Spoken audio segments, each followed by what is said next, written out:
As you may know, there's another big gathering taking place tonight in Washington, D.C. Did you hear about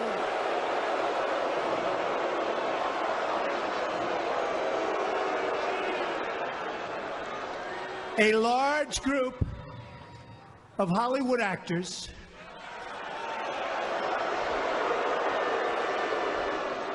and Washington media are consoling each other in a hotel ballroom in our nation's capital right now. Somebody just won the night.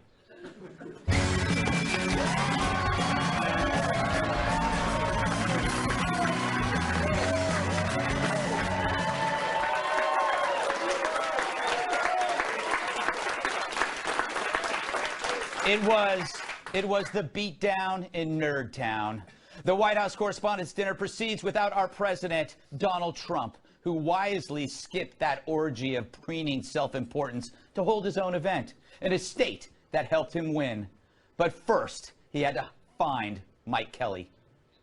Where's Mike Kelly? Where is Mike Kelly? He's here someplace. Where is he?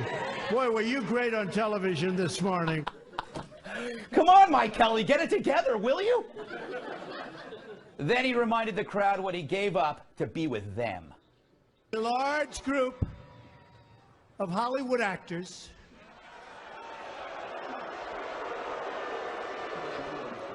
and Washington media are consoling each other in a hotel ballroom. They're trapped at the dinner, which will be very, very boring.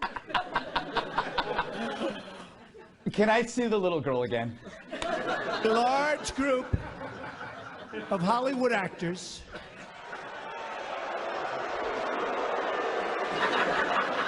and Washington media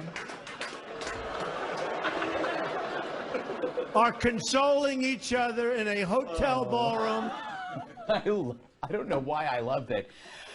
And there's so much more. Let's rate the media's 100 days. Should we do that? Should we do it? Because, as you know, they are a disgrace. Very dishonest people. And not all of them. You know, we call it the fake news. Not all of them. Do you notice now everybody's using the word fake news? Where did you hear it first, folks? It's amazing. So this was a stroke of brilliance. He's like the cool outcast at school who tells the snotty rich kids, I don't want to go to your stupid party. I'll throw my own, thank you very much. And I'm going to invite all my friends. I'm going to invite all my friends, and we're going to have ponies, free ice cream, face painting, a guy who juggles stuff, and it's going to be bigger, and it's going to be better than your stupid party with your stupid people in your stupid tuxes, eating stupid pasta, drinking stupid wine while taking stupid pictures of stupid people. And that's exactly what the president did. He did it in Pennsylvania. Harrisburg, named for Neil Patrick Harrisburg. The Keystone State, the Coal State, the Oil State, the Quaker State, the State of Independence, the home of the Liberty Bell, and Bob Saget. Both are cracked, and from the looks of things, going nowhere. So President Trump kicked the media's rump. He threw a party and thousands showed up. So while you've got a friend in Pennsylvania, Trump showed you that he has a ton. It's how he does it. And no one else would ever think of doing this. Whether you like him or not, he's one of a kind, and he's ours. I wouldn't have it any other way. Period.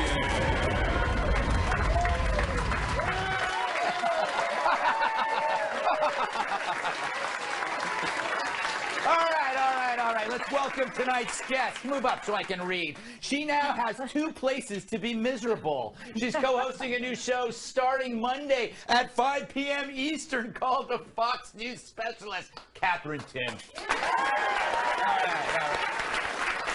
He picks his teeth with a redwood. Actor, former bodyguard, and my massive sidekick, Tyrus.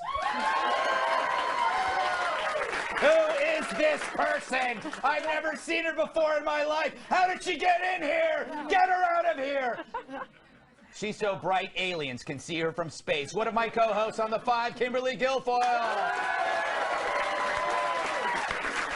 And he puts more people in stitches than a grade school bully. He's the author of the forthcoming book, Mean Dads for a Better America. Comedian Tom Shillue. All right. That's awesome. That's a great idea. Kimberly, because you ran over here from another show, I'm going to go to you first. What did you make of the rally? You know, I thought it was brilliant that he did this because, you know, he said that he was for the working men and women of America. That was the movement that put him into the Oval Office. So that's what he did. The prom king, dirted the prom, and had his own party, like you said. Yeah. And I think it really worked well for him. He gets invigorated. He becomes like the Energizer POTUS, like the Energizer Bunny, when he's with all of his people and they're chanting, and you've got little girls doing the thumbs down, you know, so they play along. He has a lot of fun, and it makes him feel good about himself. So I think, yeah, he looked like he had a fantastic time. You know, Kat, you know, he treats the presidency like a comedian on tour. He does. Right? Yeah, he absolutely does. But he's having a great time. He could go to that party where everyone would be making fun of him, or Yep. he could throw his own party where everyone loves. That's why I'm here instead of the dinner. Yes. Look, everybody cheer for me. Cheer for me. Great. Great stuff. See, I wouldn't be able to get that over there. Everyone would be like, who are you? But these people know. Yeah, they know This who you is are. my Harrisburg, Pennsylvania. I totally get it. It's really true. That's true. You know, Tyrus, you know what this is? It's like, you know when you're not getting love at home? Actually, I know that quite well, actually. Yes, I do. You seek the other woman or man in kind of an interesting way. Isn't Trump looks at the media and he goes, you know what? I'm not getting any love from them. Let's go to Pennsylvania. He's going to get in trouble for that, you saying Okay, that suggestion. first of all, I'm sorry, guys, but damn, man, eventually you're going to have to deal with the other half of the country. Everyone's making this like it's a cool thing. This is like, I had a little brother, and when he acted like a brat, we wouldn't play with him, so he'd go in his room with his toys, and I played by myself. Eventually, he's going to have to come out and deal with everybody else. Does he? He's not, yeah. I don't think so. You know, Okay. President Obama didn't go on Fox News like for forever, right? He did, and let's keep it real. It wasn't real nice to him either, was it? I mean, it took forever for someone to actually say Mr. President, but while it was like, yo, Barack. So, That's but not at least true. he showed up. At least he showed up. Come, keep it real. Let's keep it real. Let's eventually, like, going to your base is great. I Yeah. can go to my best friends and they'll tell me I'm brilliant, I'm right, I'm smart, I win all my arguments. Yeah. Eventually, I'm going to have to go home and deal with the other side. Yeah. At some point, he's got to start bringing this country together. He has to. He's a president. I think he is bringing everybody together. Everybody I like, Tom. No, I'm kidding. Anyway, yeah, I think Tyrus has a point that this is an easy thing to do, but I think it was also the right thing to do because why go to a place where people are going to ridicule you? Go and show why you won. Go to the place where you won. The resistance should love these rallies. They annoy the resistance because they see all the people who love Trump and it goes against their worldview, but they should encourage this because he's so happy. Trump is so happy. He's not going to start any wars after one of these rallies. That's true. He's in a good mood, yeah. And every once in a while, I love every 20 minutes, he steps out of himself like his own guardian angel, and he turns and he says, what's better than a Trump rally? He's his own audience. It's fantastic. Isn't it great? I like that he does that. Kimberly, Yes. He won this night, I think. For sure. That's what everybody's talking about. It's as if, I mean, you know, the White House press correspondence dinner, who cares? It doesn't exist. I mean, I gave up my ticket. Yeah. I'm here and set, right? So it makes a lot of sense. He really seemed to kind of be in his lane and in his zone, feeling very good about his accomplishments. I particularly loved the poetry that he read, Right. the song The Snake. Yeah. He whipped that out and started reading about it and talking about the old lady pulling the snake to her bosom. It was charming. Yes, yes, and we'll stop As it always is, yes. Yes. I want to, a lot of people don't really know what the White House Correspondents' Dinner is, but it's happening in Washington right now. And for anyone who isn't sure about what the event is, here's our latest installment of News for Kids.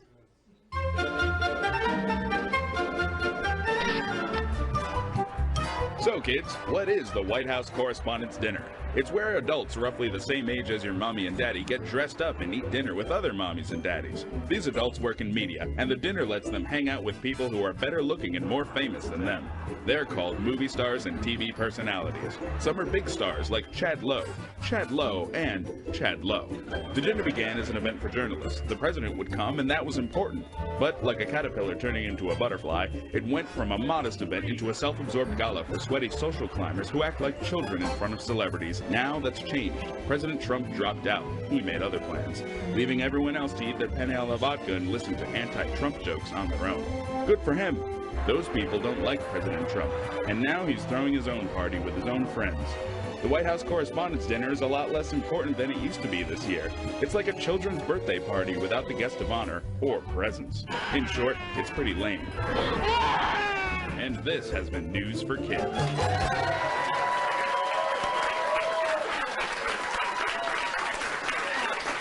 Best part, Kat, about the Correspondents' Dinner is when you go on Twitter and you see a picture of a political reporter with his arm around a really awkward actor who doesn't know who the political reporter is, and they're like this, pretending like they know each other, and it just seems kind of sad. It does seem really, really sad, especially when you think about how excited that they got for all of those things. And Trump, I mean, how much time do you think he spends getting ready for those rallies? I think that's just the way that his mind works. Right. He approaches life as if it's a rally for himself. Yes. Which I think would be a great way to live. You know, sometimes I get sad. If I could change my thought process a little bit and talk to myself the way Trump talks to himself, I'm sure that everything would be great. Yes, I don't count on it.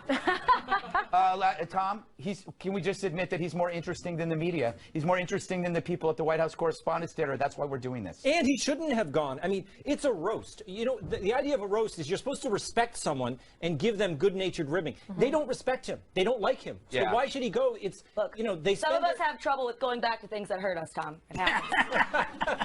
Wow, is that about something that happened that I don't know about? I don't know, I don't know, guy. I just, damn. You should be able to walk in the room, the omnipresent, deal with it, and take a few jokes and give some back. Yeah, maybe. I mean, come on. Maybe next year. He said that though. He was already trying to make a great deal and say, well, I may come back to Harrisburg, or I may go to the dinner. If he goes, I'm going. Yeah, that'll be fun. Then that'll be the place to be. Don't glare at me like that, Tyrus. I think you're going to hit me. You've changed. All right, up next, the greatest monologue of the first 100 days. It will blow your mind, or at the very least, your nose.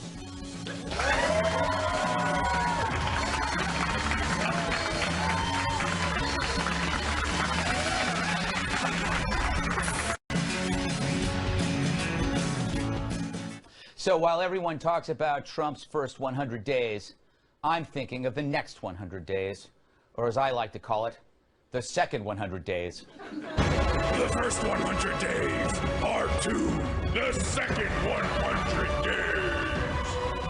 Yes, I've copyrighted it, so you better not steal it. Speaking of steel, did you know that steel comes from iron? Iron comes from iron ore, and iron ore you dig out of the ground. Steel comes from iron. Iron comes from iron ore. And iron ore, you dig out of the ground. Iron ore deposit, iron ore deposit. Gigantic deposit of iron ore. Iron ore, big iron ore deposit. I learned so much from her. Like the names of cool Russian cities. Yekaterinburg, which is now the 4th largest city in Russia. Yekaterinburg. Closing in on Yekaterinburg. Put them all in the basement of the house where they had been holding them in Yekaterinburg. Yekaterinburg. In Yekaterinburg. He bulldozed that house in Yekaterinburg. Back in Yekaterinburg. Google pictures of Yekaterinburg. Yekaterinburg is an interesting place. Yekaterinburg. He lives full-time and works full-time in Yekaterinburg. This kid living in Yekaterinburg, Russia, from his perch in Yekaterinburg. We have 100 more days of that. Now, we've seen a lot of executive action so far from the president, but yesterday's, which expands offshore drilling, does 3 things. It creates jobs, it reduces our dependence on foreign nuts for our oil, and it's offshore, reminding fish that we won. In your face, fish. But some promises haven't been met. Perhaps it's not that easy. Well, I love my previous life. I had so many things going. I actually, this is more work than in my previous life. I thought it would be easier. Now, the media thinks that this is some terrible admission, but is it really? To me, it's transparency, what they've been whining for, and what average politicians never ever give you. He basically said what we would say. I thought it would be easier. Say that every time I use the bathroom. I'm getting old. Sorry, Kimberly. But we get it. We know how Trump campaigned. He was the 8th grader running for class president who promised no more homework and free dress Fridays. No one really thinks it's possible, but we liked hearing it. And we figure he'll figure the rest out later. So did he? Well, he got us Gorsuch, the Keystone Pipeline, more drilling, less regulation, reduced border crossing, 94 dead ISIS from the mother of all bombs. That's 94 fewer than we had 100 days ago. Not bad.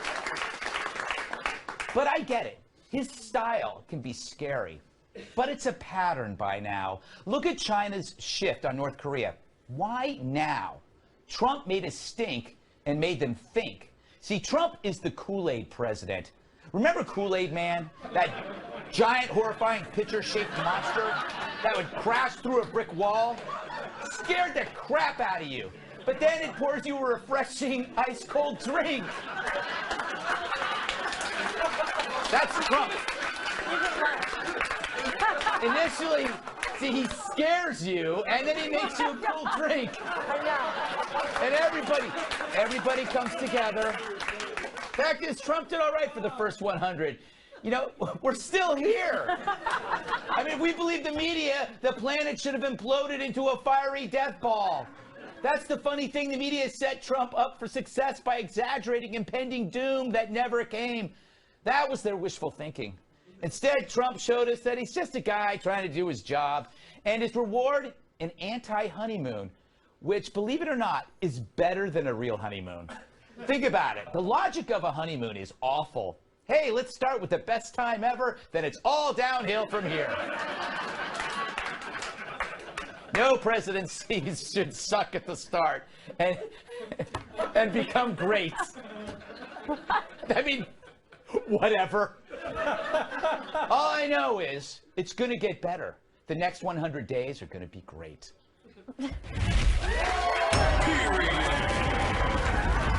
Kimberly,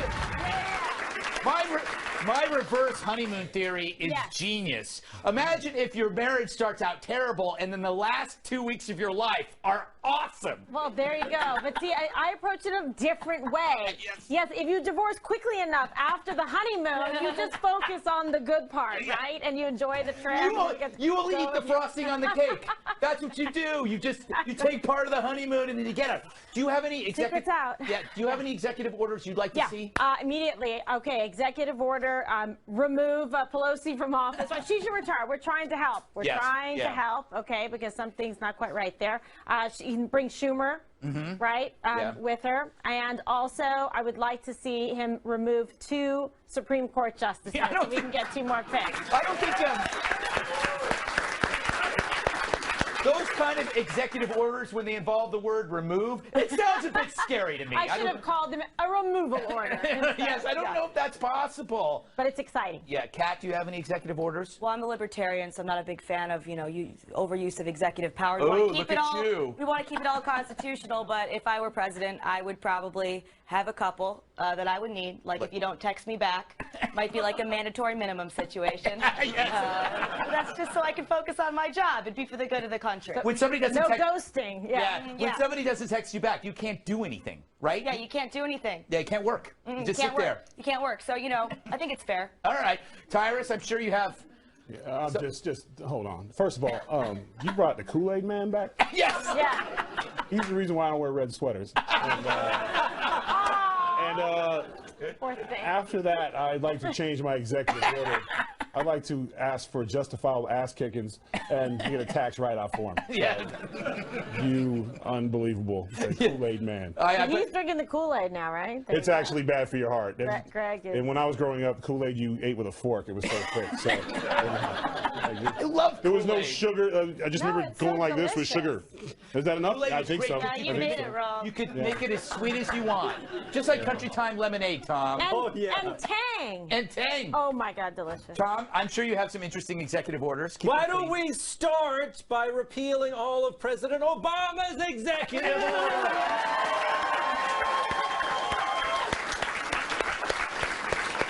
That was even cheaper than what I did earlier on the show. Tom learned a long time ago that if you stand up, you get applause. Problem is, I stand up, nobody notices. I actually get shorter when I stand I'm up. confused. I thought we were going to have fun with our executive orders. But it's like, like that's what you do? You want to do just over? repeal everything? And no, I don't have an issue with Trump. I'm fine. I respect my mine office. was removing.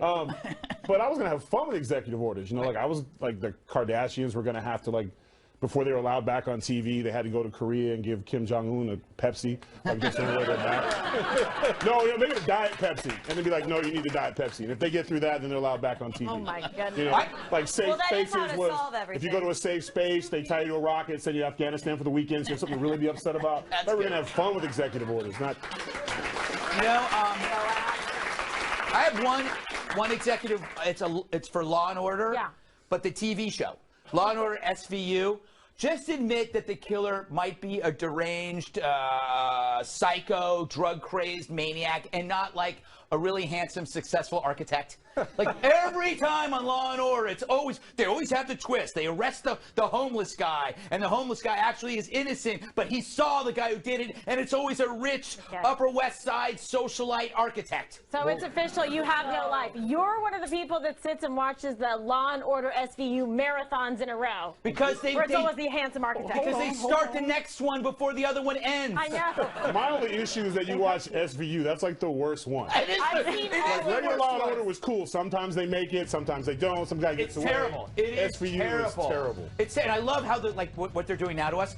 When something awful is going to be revealed, the music builds. It's like a. And then they start talking really slow. It's very exciting. It is. As I try to explain it to the audience, going, what is wrong with him? Coming up, we'll pay our last respects to free speech. Thanks, Berkeley.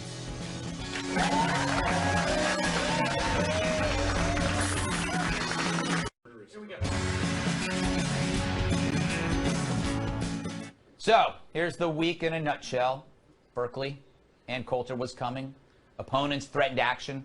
Berkeley canceled. Ann Coulter was coming anyway. Organizers couldn't guarantee her safety. Ann Coulter cancels. Leftists win. Freedom squelched. Portland. Rose Parade scheduled. Some Republicans wanted a march. Opponents threatened action. Organizers couldn't guarantee their safety. Rose Parade canceled. Leftists win. Freedom squelched. Now, I'm no dressmaker, but I see a pattern here. Oh, that was good. Thank you very much. Yes. Up all night thinking of that one, huh? Wow. Whoa. Yeah, all right. Then I'm not going to you first. Tom. Oh, I'm sad. Isn't now this kind of a cop-out where they say we can't protect you rather than saying we're trying to suppress your speech? In a way, they're suppressing your speech by saying we won't protect you. I mean, they're the ones. They're like it's violence. They're causing violence. You're the violent one. Right. Yes. They're the ones doing it. And the thing is, they've got it all. Everything they do is wrong. It makes people more curious. They're making conservatives into rebels. Right, which is good. Yes, young people love rebels. So now they're like, who's Ann Coulter? A lot of young people don't even know who she is. Yeah. Now they're searching for her. Yeah. They want to find out, what's she all about. I like your little Like thing for weird searching. typing. Yes, thing. Yeah, the computer. searching. Yeah. Very, very disturbing way of searching. It's true. Like people who've never read her book will actually go and read her books, which are jam-packed with facts. You know what? How I found Iron Maiden? What? Tipper Gore wanted to put a warning label on the album, and I was like, I'm gonna go seek those guys out. That's a good point. Tyrus, that's a nice very good callback. point. Like, Yeah. I didn't get into professional wrestling until I was told it was harmful. You know what, Greg? I'm getting real tired of you, Greg. You keep this up, I'm going to make my own show with just me and a bunch of big guys, and we'll just talk because it's my little safe place. You can't have it both. You can't have it both ways. Yeah. So just have Ann go to is there a conservative college somewhere that she go speak? I mean, this is the divided country that we're in right now, where if someone we can't provide your safety, Ann should have called me. Somehow we'll go. You're You know what I'm saying? Like, you should have went. Yeah, I actually spoke at Berkeley a few years ago, but nobody cared. Yeah, and it used to be if I didn't like what you said, I didn't go. Yeah. You know, like, oh, hey, Greg speaking. I don't hear that. So I didn't go. I found something else to do on Saturday night. But now because there's a reaction for making threats, go and then form. I mean, she got the money. Yeah. Put a wall of people in front of there. I mean, it's just at some point, the division in this country, either we're just going to be separate, keep it separate, If you go to a leftist school, then leftist stuff. I think having blue and red schools is a great idea. You might as well at this point. Because then you know, Kat. You know, it's like if I ever have kids, I will go no, I want to look. I want to see what schools they can go to. But then again, they'll rebel against the school they go to. They absolutely will. Well, the thing is Ann Coulter kind of wins this, right? Yeah. The conservative group is the people that invited her to campus, but the people who are protesting are the ones that are really keeping her employed. Right. Because you can't claim to be a symbol of standing up against people trying to stop free speech if people are letting you be free to speak. So this backs up all of everything she's saying. So she looks like a hero, and then they fancy themselves heroes because they didn't show up. So. The one thing, too, Kimberly, is that this isn't an aberration. We saw this after Trump won. There were people in the media that were saying violence is no different than activism. Like, you should go out and hit the streets. And also, during those law enforcement eruptions when they were looting, people were saying, well, this is a form of protest. So this isn't anything new. People are conflating violence with activism. Well, and they shouldn't, because that's breaking the law. I mean, they're not allowed to assault other people and destroy, property. People's businesses end up getting looted.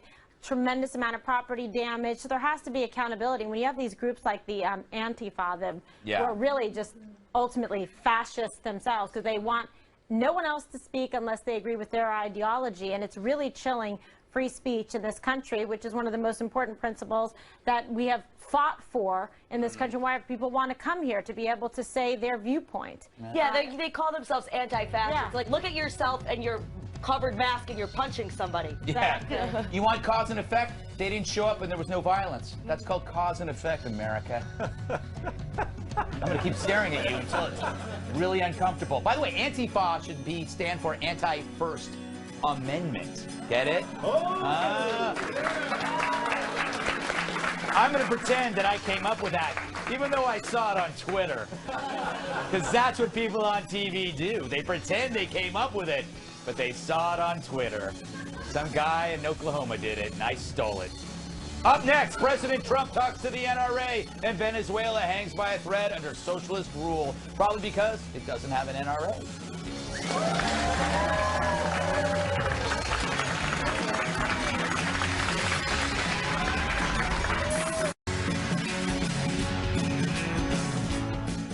He's the one who won't take away your gun. On Friday, President Trump spoke to the National Rifle Association, where he delivered this applause line. The 8-year assault on your Second Amendment freedoms has come to a crashing end. Yes, the Second Amendment is here to stay. I can just hear the left now.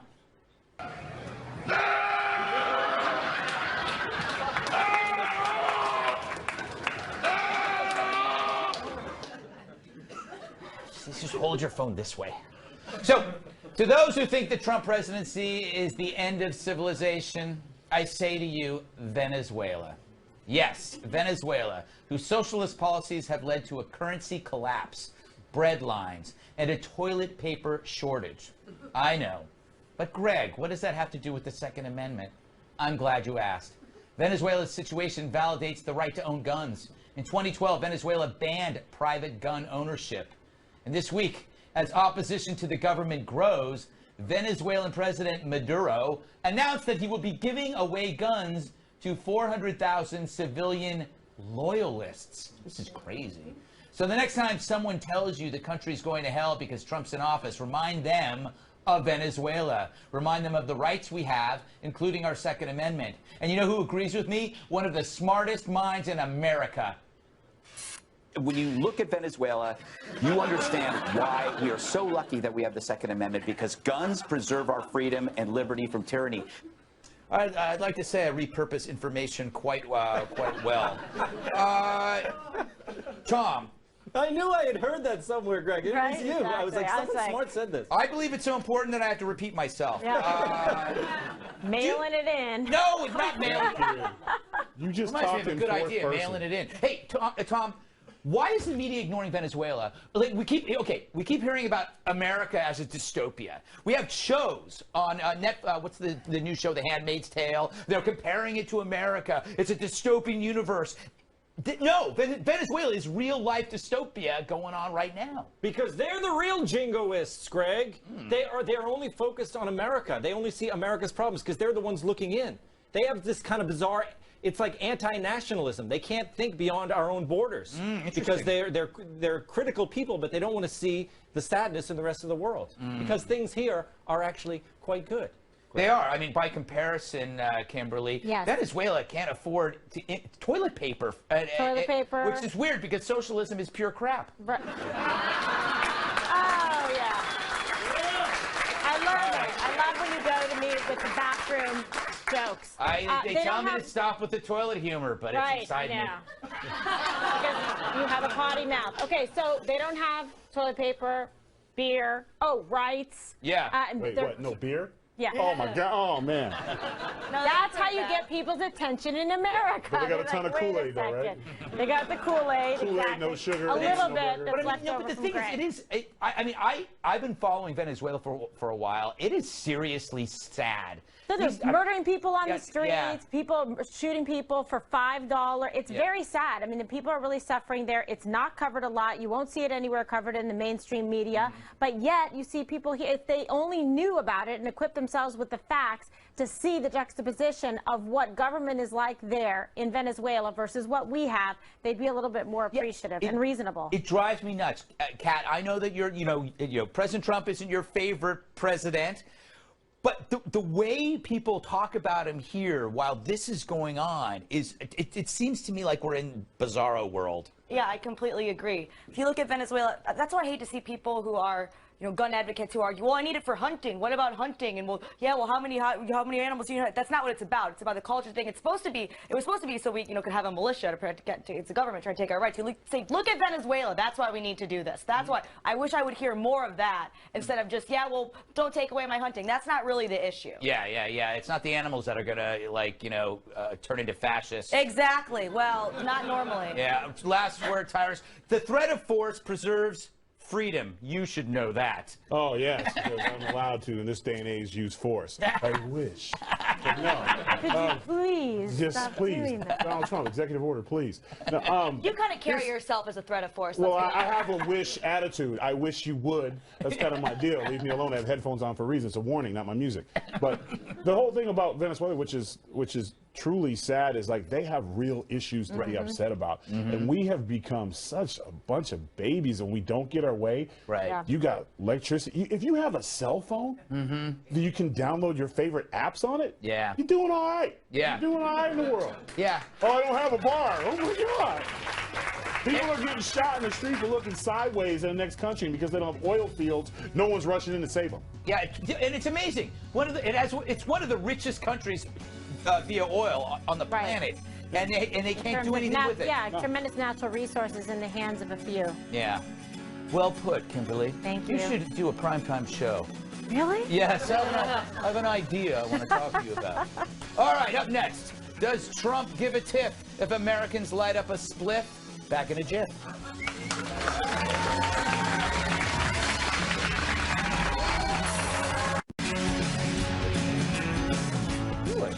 As our country goes to pot, does Trump think, why not? Colorado governor and difficult Wheel of Fortune puzzle, John Hickenlooper, met with Attorney General Jeff Sessions this week over the state's legal marijuana policy and thinks the Justice Department may leave Colorado's cannabis industry alone. He is anti-drugs in all forms, and he's not going to in any way encourage anyone to start a marijuana business, to think that's a great idea to do or even safe to do so. That being said, he didn't give me any reason to think that he is going to come down and suddenly try to put everyone out of business. Interesting. Hickenlooper went on to say it sounded like the Justice Department had its hands full with other priorities. We now get reaction from Colorado's pro-pot community.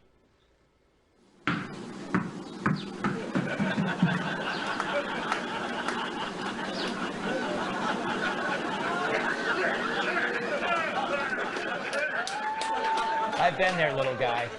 Screw the ball. Kat, Could it be that Donald Trump isn't that interested in interfering in American lives? Yeah. I mean, maybe he just doesn't care. Yeah, because, you know, there's nothing worse than weed. That really should be the top priority. People on the weed, everything's going to be ruined. You know, prescription pills, no problems with those. But weed, yeah, he's got to stay out of it.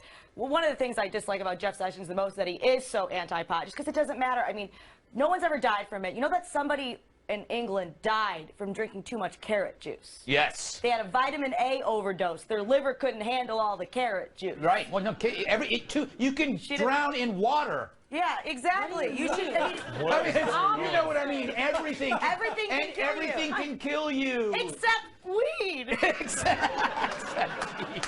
It is interesting. There's a lot.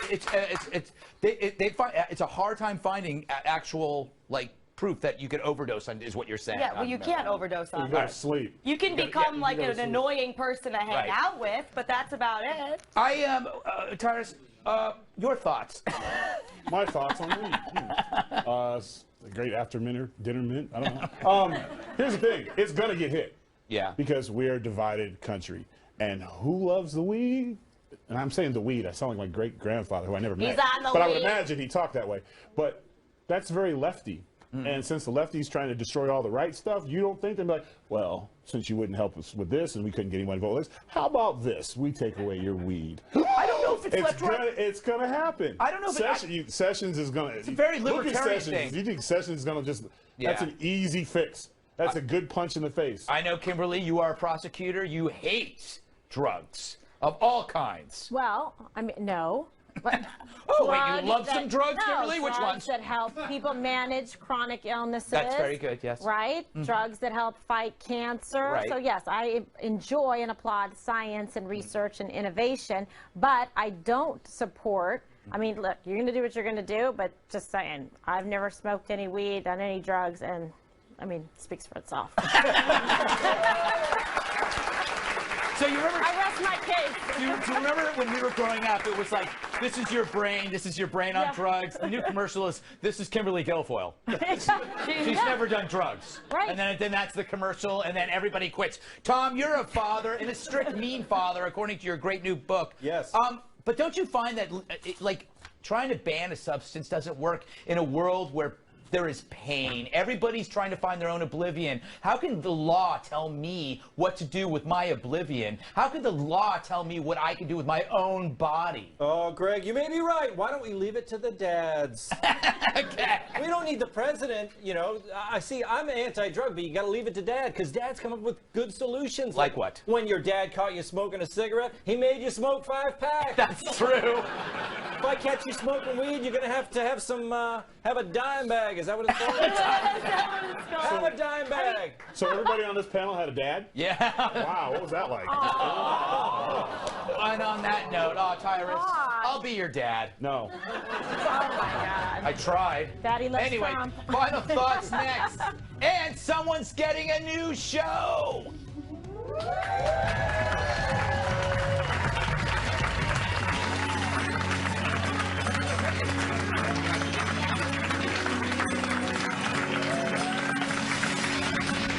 City and would like free tickets to be part of our studio audience, email gregtix@foxnews.com. Don't forget, I'm going to see you Monday on the 5 at our new time, 9 p.m. Eastern with KG. We're running out of time, so... Whoops, that's the wrong one. But anyway, I'm glad that happened. We just fired somebody in the control room. Yeah. But you do have some interesting news. Yeah, I do, yeah. So I'm going to be co-hosting a new show starting on Monday, 5 p.m. with Eric Bolling and Ebony Williams, called The Fox News Specialist. I'm very excited. Yes. I love it. I love you. Isn't that nice? Look at that. And it's got a little promo. Yeah. Well, we all are. That's what life's about. Yes, it is. Excellent. Tom, you have a new book coming out? I certainly do. I better have something. My show just got canceled. No, that was my show that got canceled. You ran into the ground. You know what? I wanted to remind you, Greg, if you want to take a vacation, I'll be in the bathroom on the 18th floor. If you ever want to get up out of that seat, you know I just copy you. No, but it's a great book. You got to go out and buy it, and when's it out? It's out June 6th. Woo! Ready for Father's Day. Right. And KG, we'll see you on. You got tomorrow off. Yeah, we're off tomorrow, unless, I have to do 2 more shows. Yeah. Like tonight. But 9 o'clock, Tyrus, anything before I close out? I get a close-up? Yeah. Are you doing a message to someone? Carol Burnett. Yeah, Carol Burnett.